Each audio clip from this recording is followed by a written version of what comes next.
시편 103편입니다. 내 영혼아 여호와를 송축하라. 내 속에 있는 것들아 다 그의 거룩한 이름을 송축하라. 내 영혼아 여호와를 송축하며 그의 모든 윤택을 잊지 말지어다.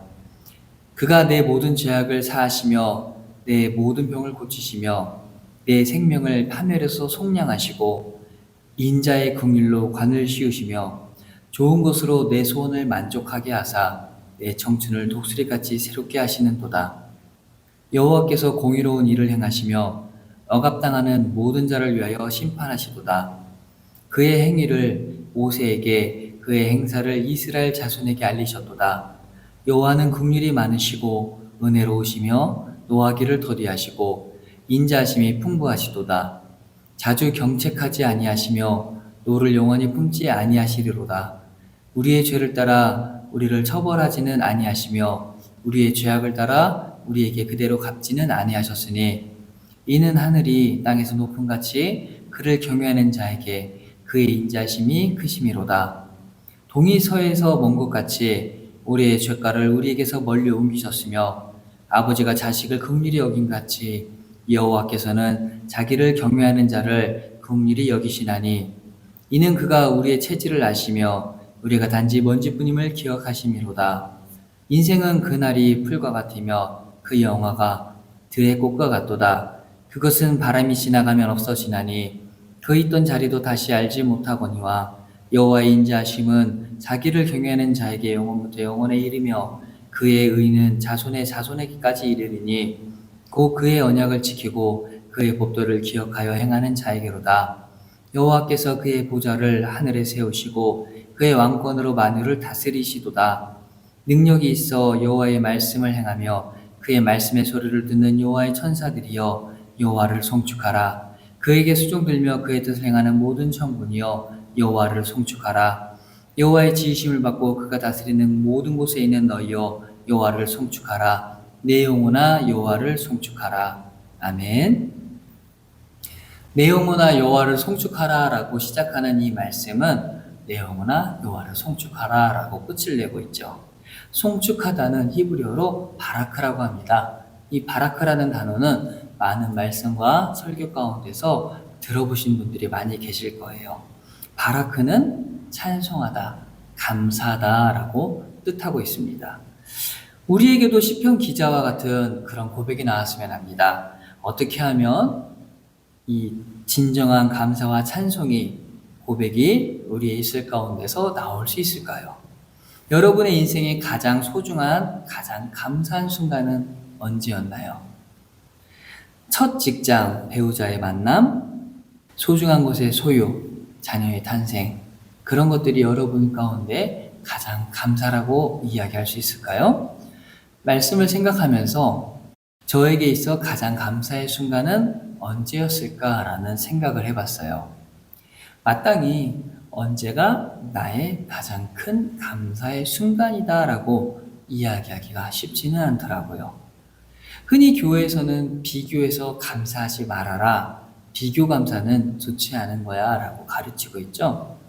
감사의 순간을 떠올리려고 하면은 비교를 할 수밖에 없습니다.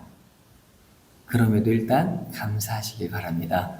오늘 말씀을 통해서 우리의 삶 가운데 어떻게 하면 진정한 감사가 나올 수 있을지를 깨달아 알고 그것을 통해서 우리 가운데서 진정한 기쁨이 되기를 간절히 소망합니다. 지금 이 순간에도 말씀을 듣고 아멘을 할 수 있음에 감사하기를 바랍니다. 결국 감사라는 것은 하나님의 은택을, 하나님의 은혜를 잊지 않는 것이죠.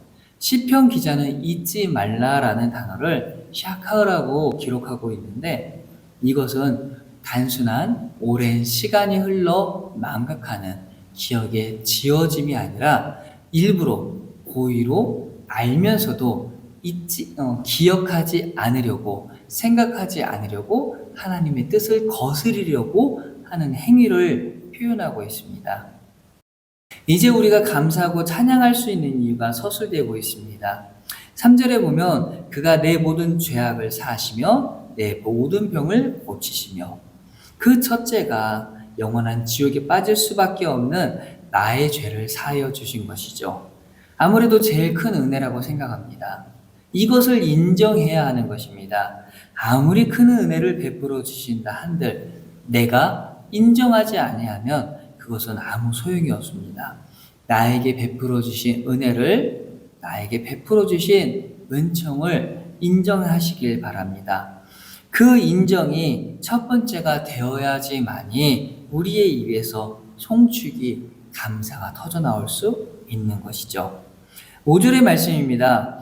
좋은 것으로 내 소원을 만족해 하사 직역하면 좋은 것들로 너의 입을 만족하게 하시는 입니다. 일용할 양식을 제공해 주신다는 의미를 갖고 있습니다. 사실 우리는 만나를 만나보지 못했습니다. 하늘에 내리는 그 양식을 본 적도 없습니다. 메추리 떼를 본 적이 없습니다. 나의 수고와 나의 노력으로 나의 직장에서 나의 알바를 통해서 혹은 부모님의 수고와 그들의 헌신을 통해서 우리의 양식이 채워지고 있죠. 그런데 시편 기자는 하나님이 나의 입에 좋은 것을 채운다라고 표현하고 있습니다. 납득이 되지 않습니다. 스트레스를 받는 것도 나고 고난을 받는 것도 나인데 어찌하여 하나님이 주고 계시는 것일까? 이것이 고백이고 믿음인 것입니다. 결국 나의 인생에 도움을 주시는 분은 하나님이심을 깨닫고 인정하는 것이 그리스도인의 삶이라는 것이죠. 목사님, 조금 더 설명이 필요합니다. 조금 더 쉽게 설명해 주세요. 그럴 수 있습니다. 감사를 하라고, 감사를 해야 한다고 하지만 내 인생에 감사의 거리가 없는데, 혹은 감사를 하려고 하는데 비교해서 감사하지 말라고 하니 다른 사람보다 나은 나의 인생을 감사하려고 하는데 그건 잘못된 감사야 라고 이야기하니 어찌해야 하는 것일까요? 저도 마찬가지입니다. 저도 감사를 이야기할 때 제가 배운 것으로 그리고 신앙의 경험으로 말씀을 준비하다 보면 말로서는 전달하기 힘든 내용들이 있는데 그것이 감사입니다. 저는 저의 삶이 하나님 앞에 감사함으로 도배를 할 수 있습니다. 왜일까요? 그것은 하나님을 만났기 때문입니다. 전인격적인 하나님의 만남이 있어야만이 하나님이 주시는 은혜가, 하나님이 주시는 은총이 하나님이 내 삶의 주관자이심을 깨달을 수 있는 것이라는 거죠. 감사의 방법을 찾는 것이 아니라 하나님을 만나는 방법을 먼저 찾아야 하는 것이죠. 예배를 보러 오지 마세요. 예배를 드리러 오세요. 예배에 은혜를 받으러 오기보다는 예배에 나를 드리러 오기를 바랍니다. 기도를 통해 나의 문제를 해결하려고 하지 마세요. 기도를 통해 하나님과 대화를 해보세요. 사람의 말에 귀를 기울이지 마세요. 성경의 말씀에 귀를 기울여 보세요. 이것이 기본입니다. 이 기본을 지켜 행하다 보면 하나님을 만날 것이고 그 만남으로부터 진정한 감사가 시작되는 것이죠. 남이 하는 것이 아닙니다. 다른 사람이 하는 감사를 본보고 따라가는 것이 아니라 내가 하는 것입니다. 내 영혼아 여호와를 송축하라 이야기하고 있습니다.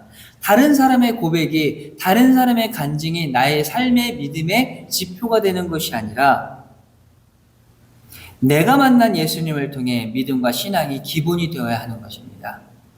말씀 속에서도 나오고 있습니다. 10절에 우리의 죄과를 따라 우리를 처벌하지 아니하시며, 우리는 이스라엘 백성들입니다. 언약의 공동체, 우리는 마땅히 하나님을 찬양해야 하는 것이죠.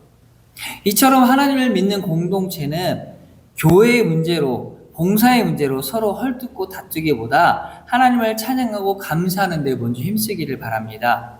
우리의 공동체는 오직 하나님을 찬양하고 그 기쁨을 나누는 일에 힘쓰는 공동체가 되기를 소망합니다.